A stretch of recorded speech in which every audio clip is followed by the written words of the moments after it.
All right. Hey, everybody. I am here with Annette Franz today. How are you doing, Annette? I'm good. I'm good. How are you? I'm doing really good, especially good since I get to see you. I know. This is awesome. This is awesome. Yeah. Thanks And for having me, by the way. oh, of course. And I bet you don't know this, but I was remembering today how we met. And you, I believe, are actually the first customer experience person that I was introduced to, besides Bob Caruso. Oh, Bob. Yes. We we could have a whole conversation about Bob. We'll talk about that. Oh, I miss Bob. Yeah. So you were my first. Aww. Yeah. So it's so fun to have you here, and I'm not selling your book, but since we're going to be talking about this today, I figure people might want to see it. Yes, thank you.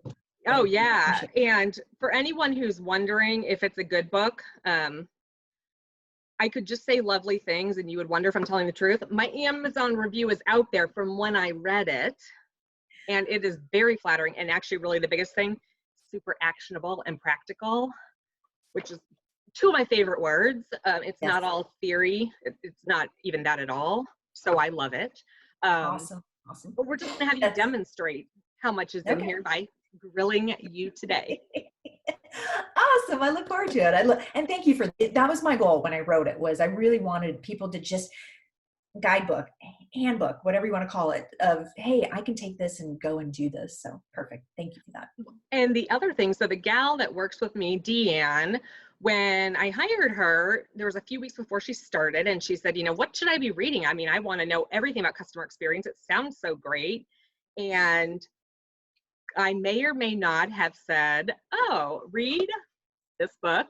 And she did. And, you know, she plowed through it pretty slowly because she was trying to absorb and basically become you overnight. Not quite there yet, but, you know, closing the gap. This is 28 years in the making, right? Or I should say this, not this, but this is 28 years in the making there in this space. So. Oh, yeah. No, so that was the first one I suggested. So. Awesome. Good work. Thank you. I appreciate that. Oh, yeah, no, my pleasure. So we're going to dive in. You're on the hot seat. All right. I'm going to start with a super easy question, I think. What is customer understanding? Yes. What exactly is it? Yeah. That's a fair question. That's a fair question. It is a good way to put it is it's the practice of really, it's going to be a circular definition here, but really understanding your customers, right? Taking the time to uncover who they are, what their needs are, their pain points, the jobs they're trying to do, what their expectations are, how well you as a brand are performing against those expectations. I think in a nutshell, probably the easiest definition. I define myself wanting to define it by going straight to how we do it, but I think we'll get to that as well. But that's really it. It's really, again, circular sort of, but taking the time to really get to know who your customers are, what their jobs they're trying to do, so that we can design a better experience for them. And I just want to note too that even though the book is called Customer Understanding, even though we're talking about customer understanding, everything we talk about here today applies to employees too. The exact same things that we do when it comes to customer understanding, we need to do for employee understanding as well. No, I'm glad you call that out, because that is so important. You can't have one without the other, one having a great experience. And yeah. Here's another thing that I would say about customer understanding. It's about empathy. It really is about building that empathy for your customer. And really, without the customer understanding, you're not going to be able to do that. And that's, as we know, is so important today, world crisis today. So the question I have for you, and maybe it's more obvious to some people than others. I mean, understanding your customer seems so obvious to me. Is that something that you see companies not doing well, not doing at all, think they're doing it and doing it? What's the state of affairs from your perspective? Yeah, I think there's a lot of think they're doing it. Okay. You know, Well, I know when we talk about the ways of doing it, I can get a bit more specific, but there are companies that are, I'll just use surveys, for example. You know, they're like, you get surveyed for everything under the sun, right? But a couple of things. First of all, is the survey really about the customer, or is it about the brand? Is it about Mm, you as the brand, or do you really care about your customers and how you're making them feel and how you're helping them and what their needs are and those kinds of things? So there's a line there that most brands don't cross. It mhm. stops with, Yeah. hey, how am I doing, and what's good for me, you know, Right, kind of thing. right, right. Yeah. The other part of it is if they are doing it right, then and you know, again, talking about the surveys, if they are doing the surveys right, what are they doing with the data, right? Does it just sit there, or do they actually act on it and use it? So I think that's the big thing. But yeah, you know, I think there are a lot of companies out there who think they're doing it, but they're not doing it correctly, or they're not doing it all. You know, I know we'll get to talking about journey mapping too. A lot of companies think that they're journey mapping, but that is not what they're doing. So Yeah. Well, I would probably use the data if it supported the point of view I already had. Just saying. yeah. Yep. If not, I don't want to. It's Exactly, exactly. You it's know, I'm going to just share an interesting thing here that I heard. You know, if you think about the book Outside In, Mhm. customer understanding is one of their six disciplines, or what's a good word for it? Not discipline, component, or whatever Pillar, you want to yeah. call it. But Mhm. yeah, the CX strategy, right? So I heard recently that customer understanding wasn't actually even going to make the book. That there was a battle to get customer understanding into to be one of the, which is really interesting. So yeah, I will not give up my source for that, but I will say I was really shocked to hear that. So yeah, It's the so critical. the quote that I like to reinterpret is oftentimes used in customer experience is the Henry Ford. If I'd asked them what they wanted, they would have said faster horses. And people use it to dismiss customer feedback. And I Right. always tell people, I'm like, no, no, no, no. The customer told you exactly what they wanted. They wanted faster. But because it wasn't what you thought it should be, you didn't parse it out and really understand what they were looking for, which was faster. And then Yeah. you can innovate on the how. And so, yeah, there's just so Or much. absolutely. Or the customer said, I need, to your point, I need a faster way from point A to point B. That wasn't faster horses. You can, like you said, you can figure out a car, a motorcycle, whatever it is, right? But I Yeah, need a faster way to get from point A to point B. That's the job to be done there, right? I need to get to point B. So do yeah, it fast. yeah, yeah, good point. So you mentioned surveys briefly. Yep. How is customer understanding achieved? And if you say it's more surveys, I'm going to need to get a box of tissues. Um, You're going to grab through the monitor and just choke me, right? I don't want to fill out a lot more surveys. I mean, if they were really good, I might, but so how do companies actually get there?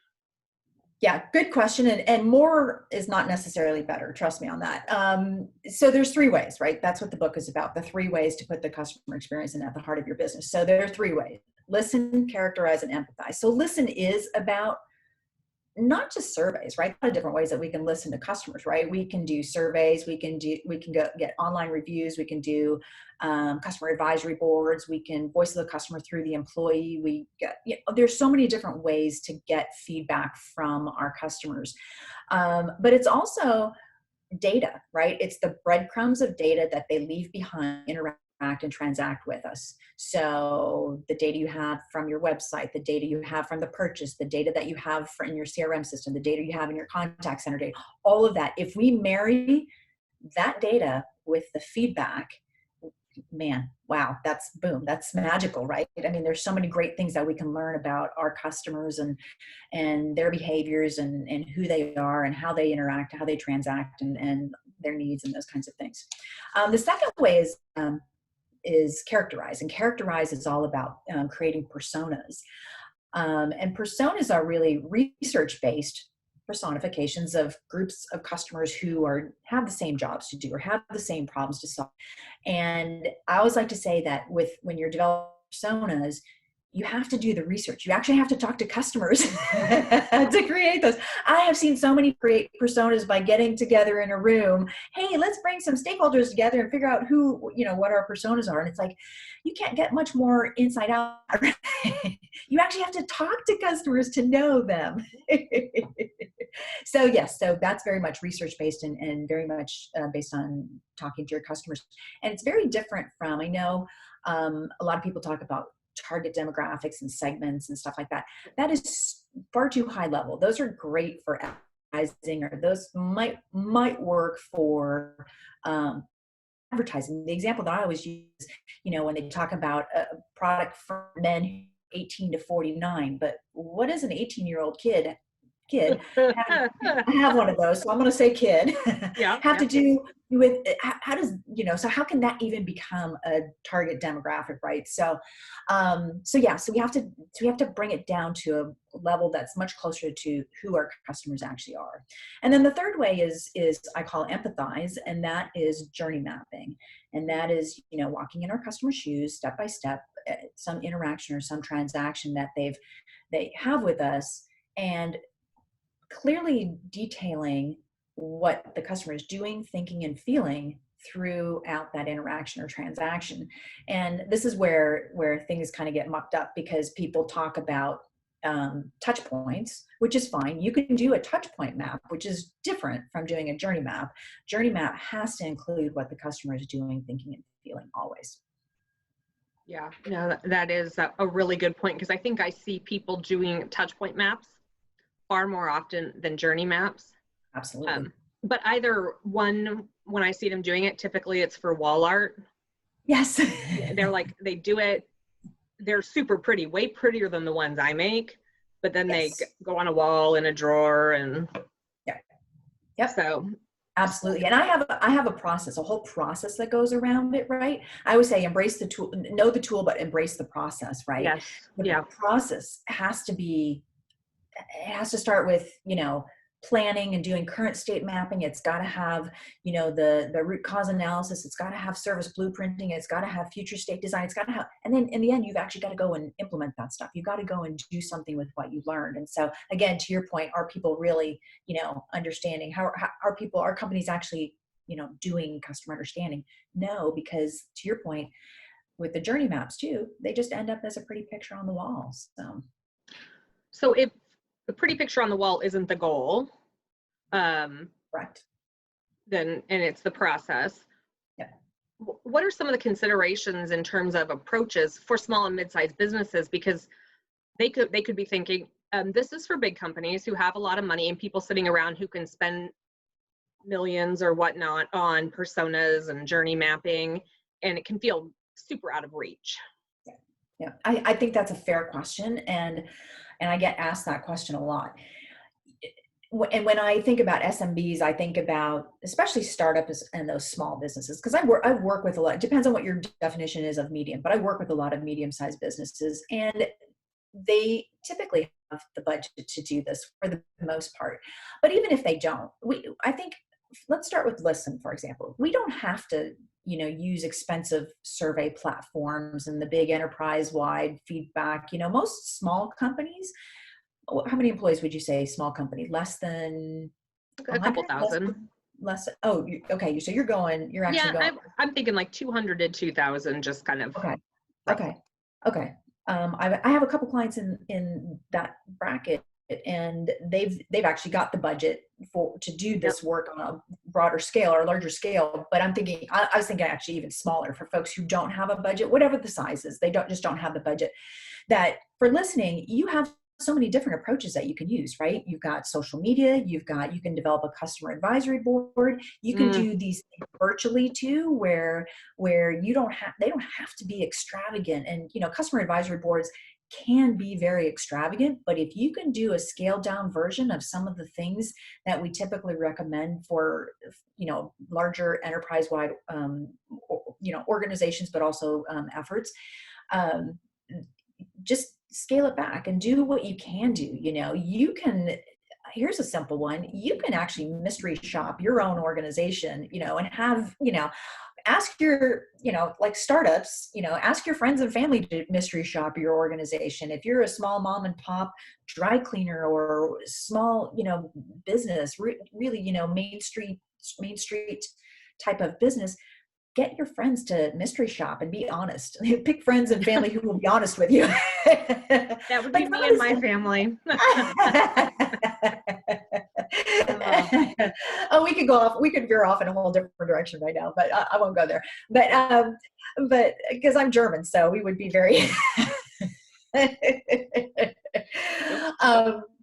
same with the personas, right? You don't have to spend a lot of money to do that as a small organization.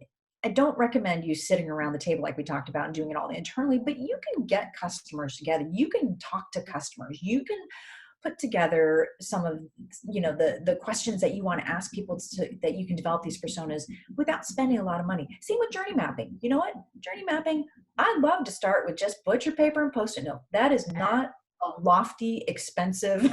Yeah. As long as you have customers in the room, and maybe you need to serve them lunch, okay? Or you serve them dinner, or you bring in cocktails, or whatever it is. Ooh, cocktails and journey mapping. Yeah, now we're talking. See, this is when the good you idea. Want your customers to open up. There you go. Now we do the cocktails afterwards. I think I even include that in the book too. I recommend that, doing a cocktail reception afterwards, because it just kind of brings everybody together. But anyways, but you can do those kinds of things on a smaller scale where you don't have to spend hundreds of thousands of dollars to do this kind of work. The biggest thing is just do something, right? Yeah. Do something with it, right? That's the key. Do something and then do something with it. Yeah. I don't want to pitch my book here, but and I'm not going to, but the reason I love small and mid-sized businesses is because so many of them were started as kind of the antithesis to the anti-customer organization. And so they start out with this passion for being customer-centric just by sheer nature of that's what they believe is the right thing to do. However, as they grow, and the faster they grow, that erodes, not intentionally, and a lot of times without awareness. Yeah. But the heart is in the right place, which I think makes journey mapping exercises and personas and those exercises so much more powerful. If you can get past we're not delivering what we once were, and kind of have that moment of admitting that to ourselves, because they want to make it about the customer, about the people, about the employees, whereas some larger organizations,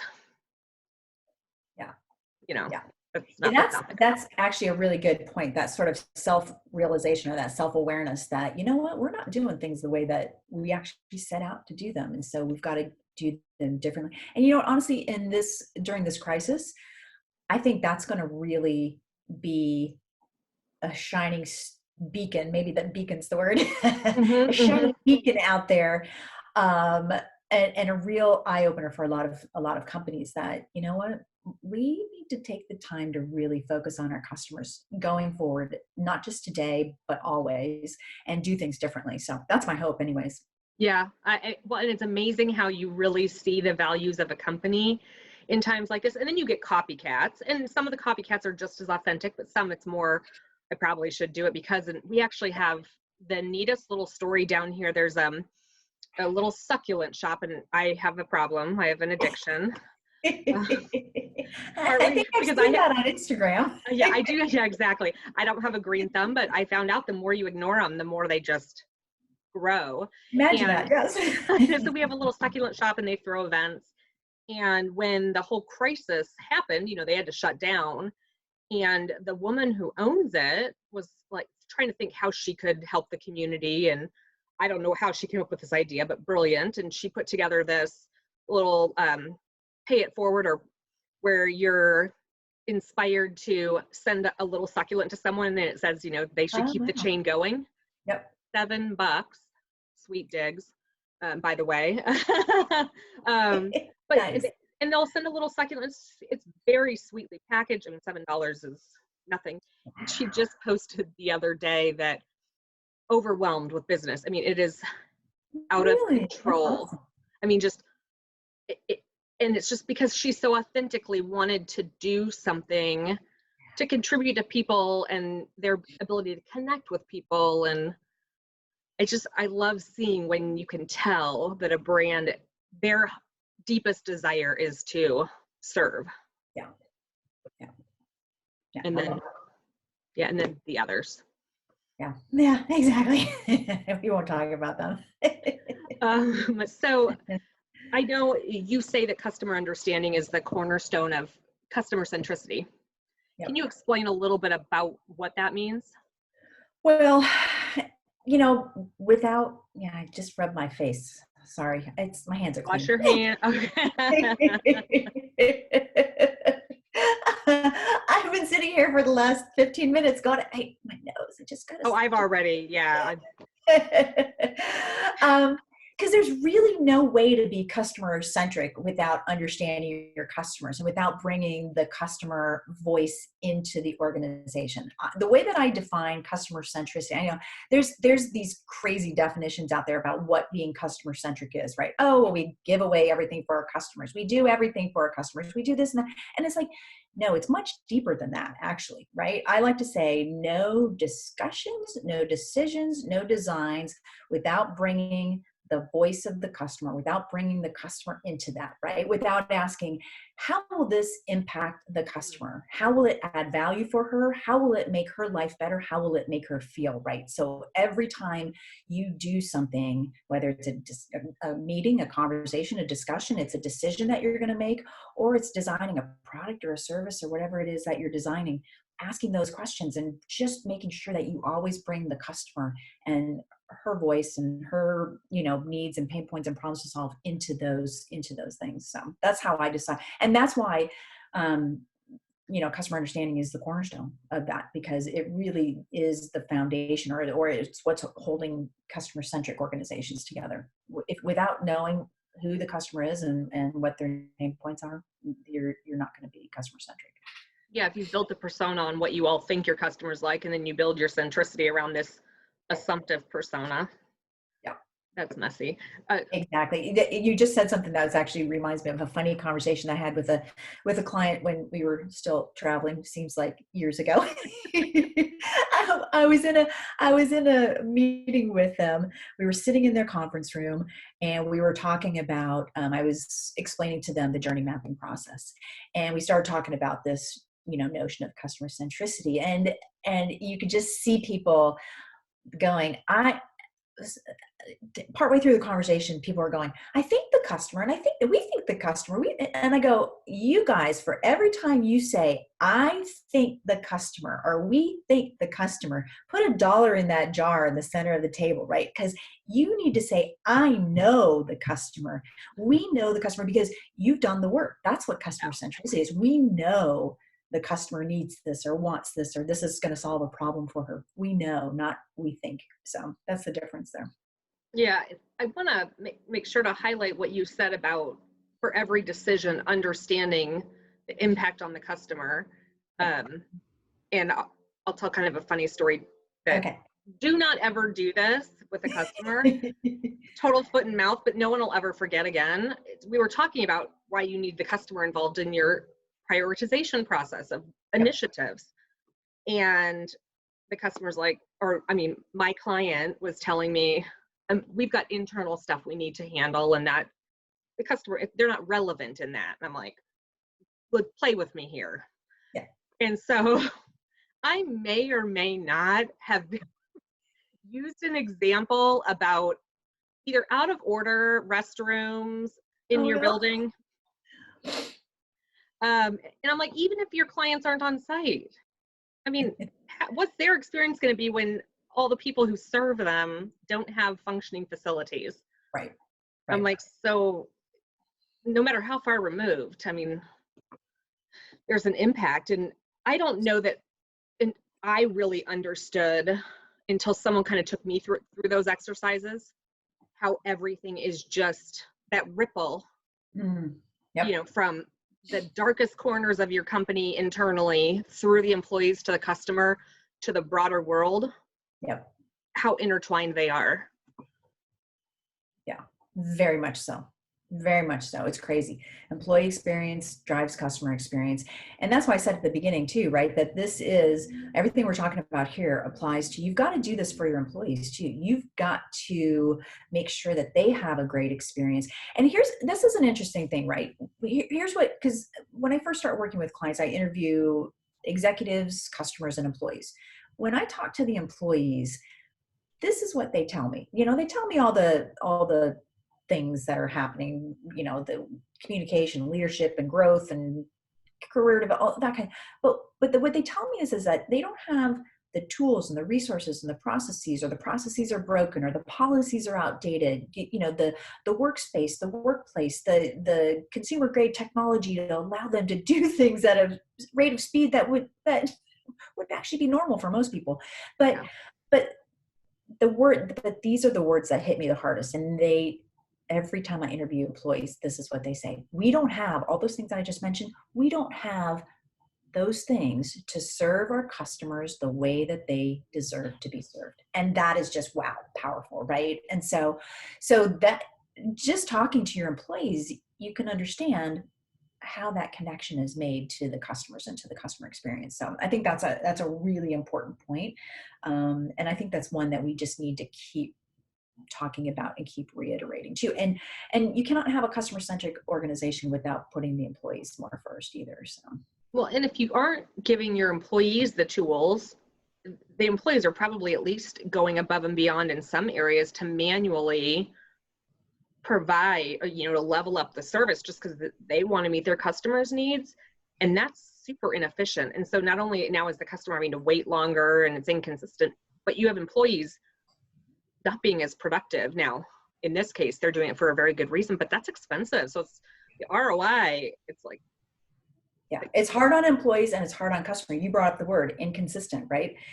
They're going to expect it at every turn, but it's not going to happen because not every employee is going to take that same extra measure or whatever but if it's built into their policies and their processes, and I don't think you have to have scripts and whip people into doing what they need to do. People come to work, and they come to work because they genuinely want to do a good job. I don't think anybody shows up in the morning and says, I'm going to just treat my customers like crap today. I don't think anybody does that, right? No. So if we go under the assumption that people want to do good and do good for their customers, but it's still, there's varying levels of it, varying degrees of it. So for the customer, that the result is inconsistency from one individual to another, from one interaction to another. So. Yeah, I don't usually use kind of the gold standard customer experience, the Ritz-Carlton and Disney and Zappos, because it can feel so unattainable. But what you're saying, I think it brought Zappos to mind, because did you hear what they're doing during COVID? No, huh?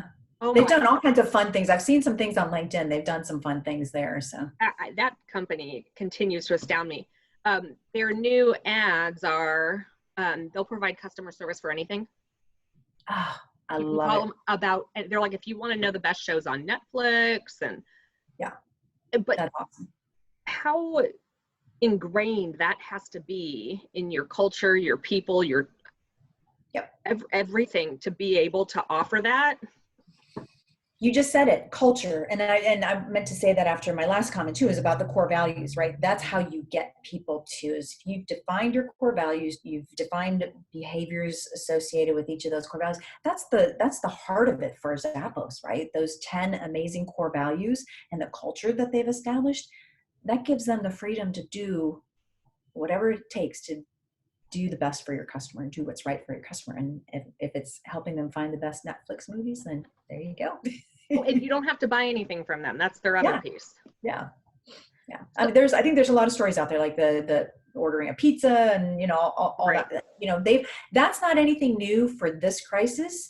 And that's what's really cool about it, right? That pizza story has been forever. And I actually just had a conversation with somebody yesterday. I started this writing, today's the first, it was the first one, a series of blogs on what we're learning coming out of this. Yesterday's was about change and how change can happen. It really can. This one, or maybe the one after, will be about I wrote a post back in 2012 called, "Are you ready for Good Friday?" I'm sorry, Good Friday. I have Good Friday in the brain because it's tomorrow, but Black Friday. Are you ready for Black Friday? Mm-hmm. And the whole point of the post was, why do people keep asking? Because everybody kept writing articles, are you ready for Black Friday? You know, and it's like, why do we have to get ready for it? If you have a culture, if you have those core values in place, if you have the foundation in place, you will treat your customers and your employees and your customers the same as you do every other day. You don't have to get ready. Okay. And I think that's the point we're making too about Zappos. They're only doing what they always do. Yeah. They're not doing anything different from what they've ever done. And I love it. I think it's amazing. And so I think that's a really important point to make too. Do you see many companies that want to be customer centric, but at the same time discount their employee experience and culture? Oh yeah. Tell me a little bit about where that comes from and what it looks like. Yeah, I'm trying to think of a good example of that. Don't name names. Okay, I won't name names. But so it's interesting because, well, and then there's the other school of thought there that, well, it's all about the customer, right? Yeah. And there's this whole school of thought out there that customer centric is about putting the customer first, and it really is about putting the employee more first. I don't have the book on my desk right now. It's like my all-time favorite book. It's by Hal Rosenbluth. It's the customer. It's I'm going to get the title wrong now, and I don't know why I'm going to do that just because I'm on a brain fart right now. The customer comes second. That's what the book is called. Yes. Yeah. And I have like earmarked every single page of that book because it is amazing. But I think there are companies out there that say that they're customer centric because I'm putting the customer first. But how does that even happen? You know, and I think it's that sort of crack the whip and do whatever, you know, we can't say no, we say yes to them about everything, do whatever you have to do at all costs, you know, kind of that kind of leadership and that kind of mentality. And it happens a lot. I've seen it out there more times than I've talked to a lot of organizations where when we have this conversation, when I first started to talk to them, I'm like, well, how's your employee experience? Oh, never even thought about the employee experience. It happens We more pay often. them to be here. Right? Exactly. Yeah. So. No, yeah, it's too bad that we still have companies like that, but I know there's some, but closing the gap. Slowly, slowly, but we're making it happen. Yes, we are. So I think you've answered a little bit about what it means to be customer centric. But I want to take it a little further. What do companies that are customer centric, can you give examples of what they do differently? Companies that are customer centric are deliberately designed to be customer centric. Zappos is a great example, right?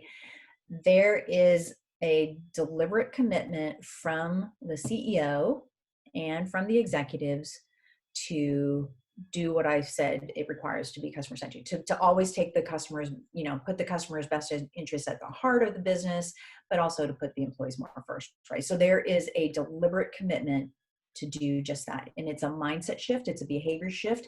You've got to have the core values in place so that employees have sort of this, you know, guiding light or guiding North Star in terms of they know what's right and what's wrong because they've got this list of core values that have been socialized and operationalized, right? They're not just laminated cards or words on a wall, right? They're actually living and breathing them every day.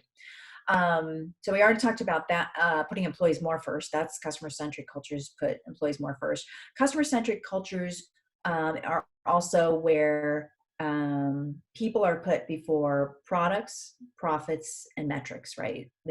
It's got to be that way. There's a mindset there that says, if we focus on the people, the numbers will come.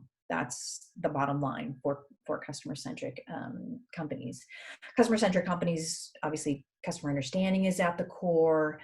And then customer-centric companies also do what I was saying, that no discussions, no decisions, no design without bringing the customer voice and the customer, you know, how do we add value? How do we impact the customer into everything that we do? So those are the key things that I see and I look at when I see customer-centric companies. The big ones are the core values, and the employees are put more first. And if you look at Zappos, I mean, Zappos is quite honestly the poster child for that. So yeah, I love deliberately designed. I wrote it down. Now I'm going to be saying it every day, because that's really what I see in this, small, mid-sized spaces when they're growing. Their heart's in the right place, yeah. But they didn't realize the need to deliberately design it into everything, because before they could rely on the good nature and kind of shared focus on customers, and that just doesn't scale in a way that's consistent as you add people. So that deliberately designed. So whenever people hear me say that in the future, pretend like I came up with it. That's how she'll be in the background. She'll be paying me a royalty for every time she says that. So just saying. No, that's such a great term and reminder that it doesn't just happen because you want it to. Yeah, and if you get, how does the phrase go? I know I've posted this one on Instagram too. Your culture, you'll get whatever you allowed to have happen, right? And that's why I say deliberately designed, right? Because some people will argue with me that that's not the right thing, but I believe it is, because otherwise you're going to get a culture of whatever you allow, and that may not be the right thing, right? It may not be what you, as the leader, as the founder, as the CEO, wanted it to be or intended it to be. I was interviewing some of my clients' customers with them in the room, so the C-suite in the room, right. And they had set up calls with some of their customers, some of them that they knew loved them, and some that they were pretty sure didn't. Yep. But one of the most impactful moments, this was probably 6 or 7 years ago, but I have never forgot it, and I don't think anyone in the room did, is we were just asking the customer, can you explain your experience with this company in just a word or two? So we're talking to one of their customers that they know loves them. And the customer defined their experience with this company as they try. Well, that's like a C student, right? Right, and that hurts. Oh, and when we dug in, part of it was their team was programmed to just give credits right and left. I mean, for everything they did wrong, they were doing credits. Wow. Well, but it wasn't deliberately designed to actually see, this is happening several times, maybe we should get to the root of it. Yeah. So they're just giving credits. Well, that's all. I mean, you should make things right, but maybe don't repeat it over and over. I mean, as a customer, I don't have a lot of tolerance for the same pain over and over. Yeah. Exactly. Wow. That's brutal. That's actually brutal. I hope that kind of kicked him in the tush. And it was a very eye-opening moment of, wow, we're not perceived the way we thought we were. Yeah, I've never forgotten it. So another question for you is, how do we make sure that the customer's front and center in a business? And I'm just thinking, because I know me, I'm squirrel. So I start out in the morning, I'm like, okay, customer is going to be front and center today, for real. And then squirrel. Yeah.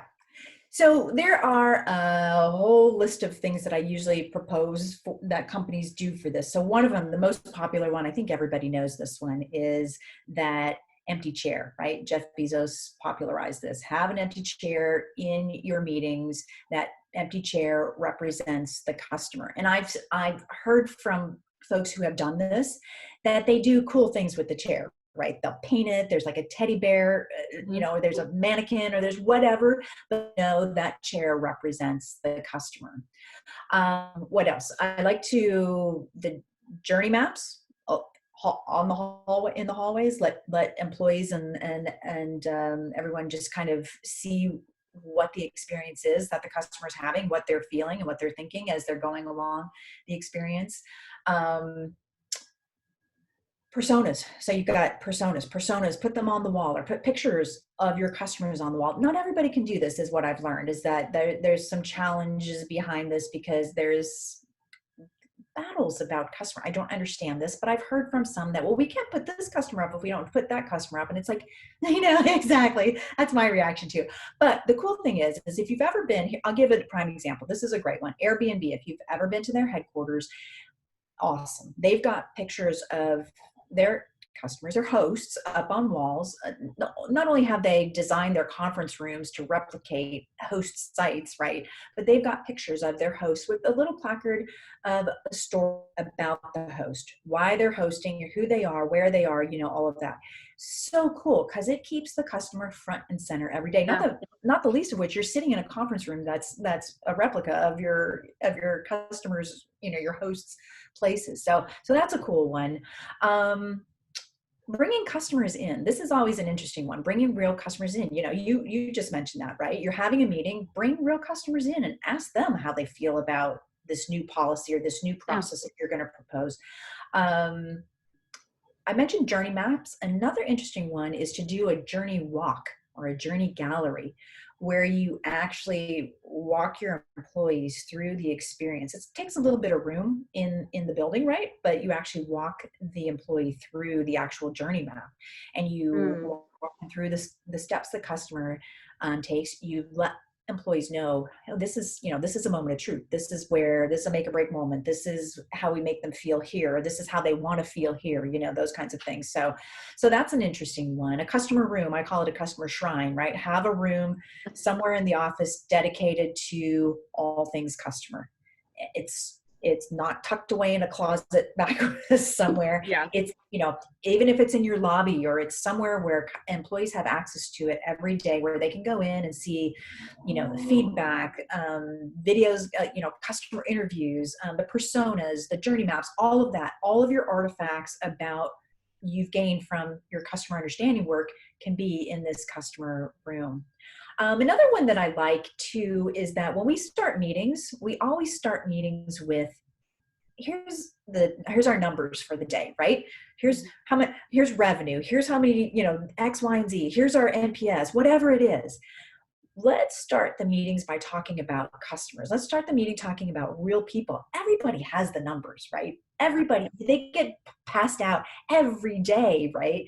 But let's talk about the real people behind these numbers, and let's share customer success stories. Let's share stories about, feedback that we've gotten from customers. Let's share employee stories and things that, even voice of the customer through employees. Let's talk about the people first. And again, the numbers will come. And that's how as we shift the behavior and we do things differently every day within our own meetings and within our own environments, that's how we start to, make sure that the customer is always front and center. That's how we make sure that the employee is front and center too. So there's that. And then I think the last one is, because, we talk about this customer understanding, is that the work that we do to understand our customers can't just sit with whoever's doing that work, right? It can't just sit with the CX team. It can't just sit with the analyst or, whoever's looking at the data or whoever's. It's got to be shared out in the organization. So if we share, socialize and operationalize the insights, I think that's the nice short way to bucket that one is. We've got to get that out into the organization and help people understand who our customers are and what their experience is and who they are and how we're helping them or not helping them and how we need to do things differently. So there's a bunch of ideas in a nutshell, I guess. Yeah, I love the journey walk. It made me think about way back in the day, I don't know, late 90s, when I worked for a computer reseller, and part of onboarding employees was staple yourself to an order. Oh, yes. Follow it. Now that was a very inside out process, but I mean, the power of, if you flipped the perspective of, like you were saying, how are they feeling? Where should we really make a difference? Where could we easily frustrate them? I love that idea. Yeah, no, that's good. Awesome. We had a bank, and you were saying about having the customers up on the walls, and they had cardboard cutouts, kind of like movie stars. You could take pictures with them, actually.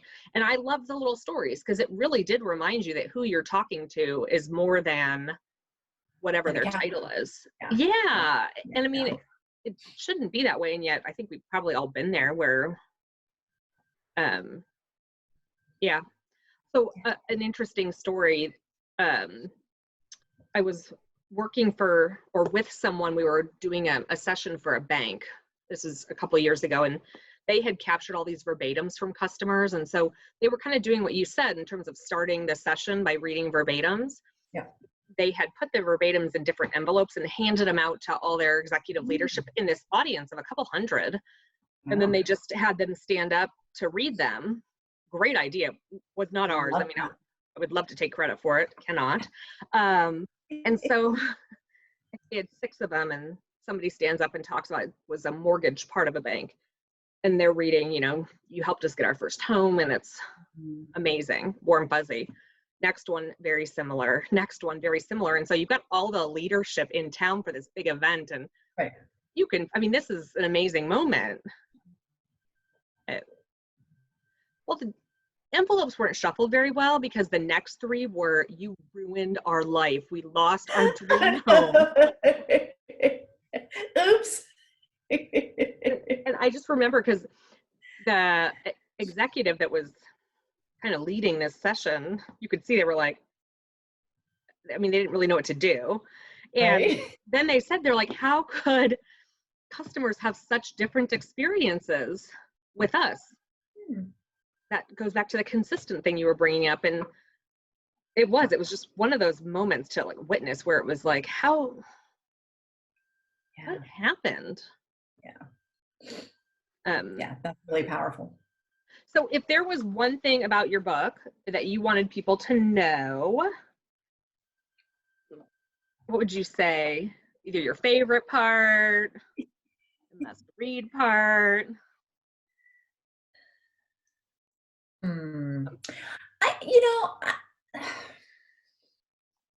Well, that's you know what, that's actually the toughest question you've asked me so far. Well, I mean, if you don't answer it, I'm going to answer it. So free to answer, but I'll just give you my quick answer to it, which is when I wrote the book.